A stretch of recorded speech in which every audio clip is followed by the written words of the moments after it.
What if I told you there was a golfer who showed up to the biggest tournament of his career without ever seeing the course, without a practice round, without even a caddy lined up, and still destroyed the entire field by 3 strokes? A golfer who drank, smoked, ate fast food, and looked nothing like the polished country club athletes around him, but will be remembered as one of the greatest golfers of all time. This is the story of John Daly, the most unlikely champion in the history of professional golf. His father was Jim Daly, a construction worker for industrial plants.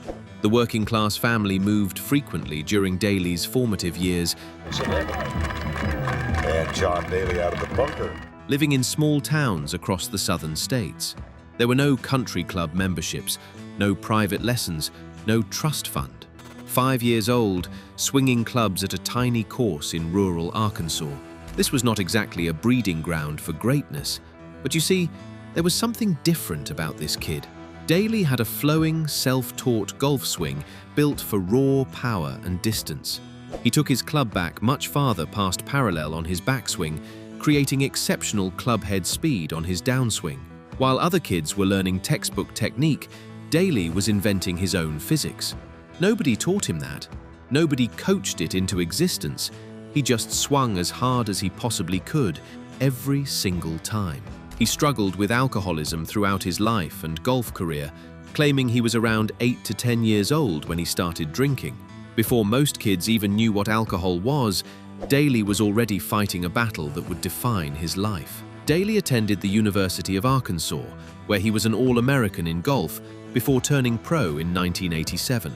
He spent a few years grinding on minor tours, trying to establish himself. Nothing spectacular, nothing that suggested what was about to happen next. And this is where the story gets insane.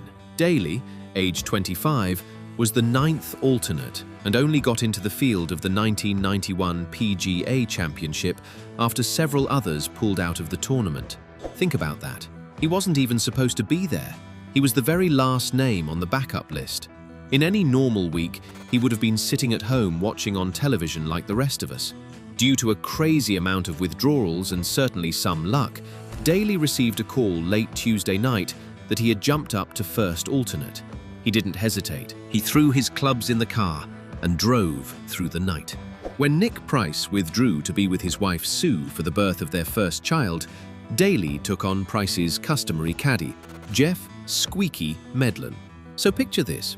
A 25-year-old nobody who just drove through the night, arriving at a course he has never once set foot on, borrowing another player's caddy, about to compete against the best golfers on the planet.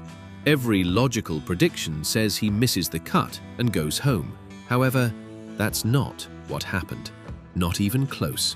If he just doesn't beat himself, he's okay right now. A virtual unknown at the time, he achieved a first-round score of 69, even though he had not had time to play a practice round at the exceptionally difficult Crooked Stick Golf Club course near Indianapolis. While other players had spent days studying every bunker and pin position, Daly was relying on raw instinct and a caddy he had just met. The Pete Dye course at Crooked Stick had been set up to make driving difficult, with bunkering closing in at 260 yards and opening up slightly at 280. Prior to the event, Dye had taken long-hitting Greg Norman out on the course to see if the trouble was correctly placed. With the Australian unable to carry most of the hazards, the famous designer felt he had it spot on. But Daly averaged some 10 yards further from the tee than the great white shark. The course architect designed traps to stop the longest hitters in the world, and this kid from Arkansas was flying over all of them. During the second round, Daly played even better, shooting a 67 to take the lead at 8 under par. By now, the galleries were swelling. Word had spread. He won his first major with a 12 under par 276, beating Bruce Litsky by 3 strokes. And what did the newest major champion do to celebrate? He went to a McDonald's drive-thru in a limousine to get a bite to eat before returning for a party at Crooked Stick. You cannot make this stuff up. But here's the part that tells you who John Daly really is. Daly donated $30,000 of his $230,000 winner's check to a trust fund for the children's education of a fan named Thomas Weaver, who had tragically died after being struck by lightning during the tournament. That tells you everything about who John Daly really was beneath the wild exterior. He was also the first rookie to win a major title since Jerry Pate won the US Open in 1976. Overnight, the mop-haired kid from Arkansas became the most talked-about golfer on the planet. Sponsors came calling. The golfing world had a new folk hero. So what do you do after the most incredible debut in golf history? If you're John Daly, you keep being John Daly. He followed that debut with wins in 1992 and 1994, but was already beginning to experience problems. Daly was suspended by the PGA Tour in 1994 for walking off the course during a tournament, and he entered alcohol rehab for the first time. The demons that had followed him since childhood weren't going away just because he had a major championship trophy. If anything, the fame gave those demons more ammunition. But wouldn't that downward spiral just continue? Wouldn't the drinking and the partying and the self-destruction simply consume him entirely? Not yet, because Daly had one more miracle left. July 1995, the old course at St Andrews, Scotland, the home of golf, the most iconic venue in the sport's history, and John Daly was about to own it. Heading to the 1995 Open Championship, a sober Daly had won top 10 in his previous 31 starts and failed to reach the weekend 13 times. Nobody expected anything from him. The betting odds said he had no chance. Upon arriving at St Andrews, Daly told reporters that he emptied his minibar and stocked it with Diet Coke and M&Ms, combating the desire to drink with caffeine and sugar. It was a small detail, but it revealed a man fighting to stay sober long enough to compete.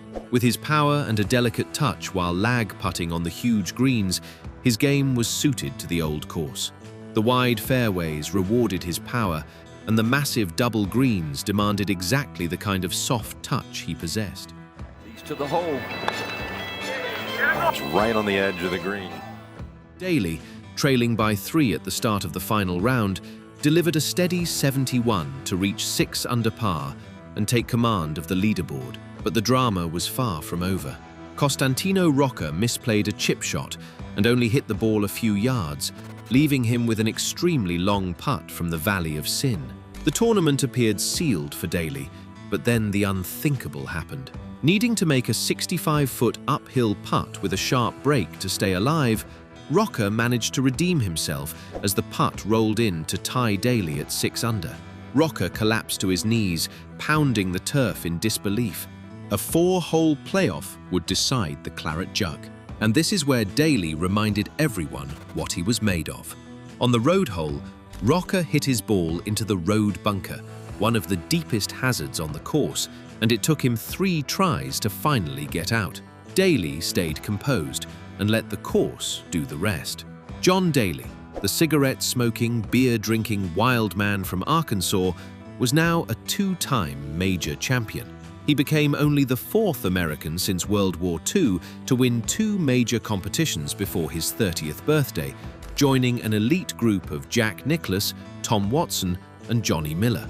Read those names again. That is the company John Daly keeps. So what now? With 2 majors before 30, the sky should have been the limit. He should have gone on to dominate for the next decade. Yet this is where the story takes its darkest turn. Daly wouldn't win again on the PGA Tour until 2004. During the intervening years, he battled drinking problems, weight problems, marriage problems, and problems with his game. He quit multiple times in the middle of a tournament or even during the middle of a round. Sometimes his hands would start shaking so badly that continuing wasn't an option. The talent was still there, but the man holding the club was falling apart. In his 2006 autobiography, Daly claimed to have lost $50 to $60 million on gambling. 50 to 60 million. Gone.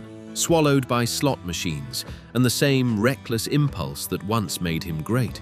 He was credited by the PGA Tour with the highest score ever on a single hole, an 18 on a par 5 during the 1998 Bay Hill Invitational. From major champion to record holder for the worst single hole in tour history. But you know what? The story doesn't end there, because talent like his doesn't just disappear. He won for the first time since the 1995 Open Championship with his playoff victory at the 2004 Buick Invitational. A span of 189 starts and 8 years, 6 months, 22 days between PGA Tour wins. He defeated Chris Riley and Luke Donald on the first extra hole by knocking a 99-foot bunker shot to within 7 inches and sinking the birdie. A 99-foot bunker shot to win a playoff. Faldo teeing off on time. After nearly a decade without a victory, that is not luck.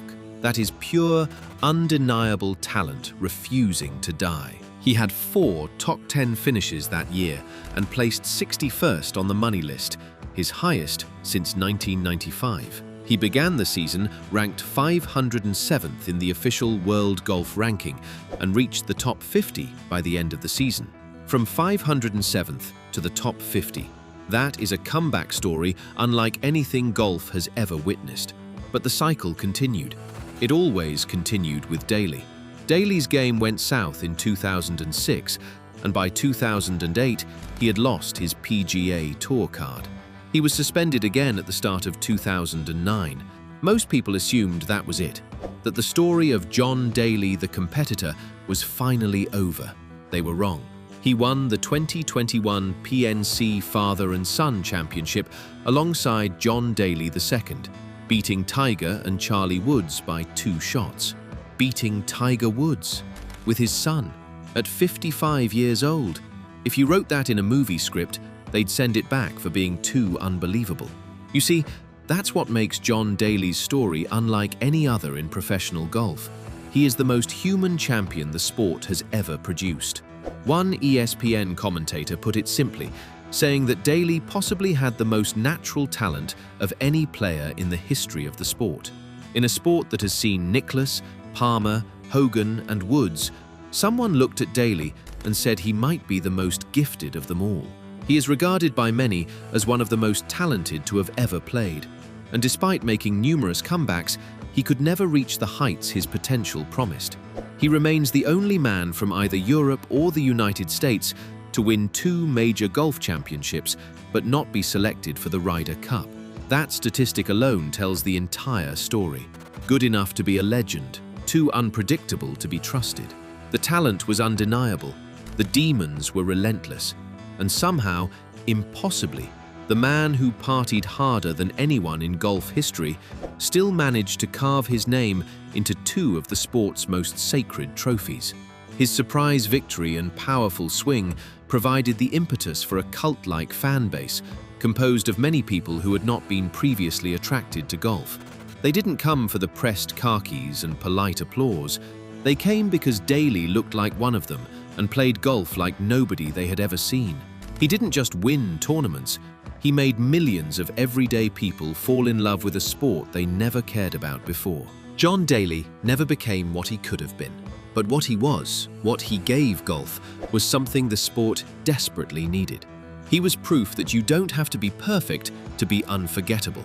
And in a game built on etiquette and tradition and quiet restraint, And John Daly out of the bunker. the loudest, wildest, most reckless golfer who ever lived might just be the one we remember longest. Also, did you know that Tiger Woods once lost a playoff to a man who drove through the night just to make the tournament field? The rivalry between Woods and Daly is one of golf's most fascinating contrasts, and you can discover the full story of Tiger's incredible dominance by clicking on your screen right now.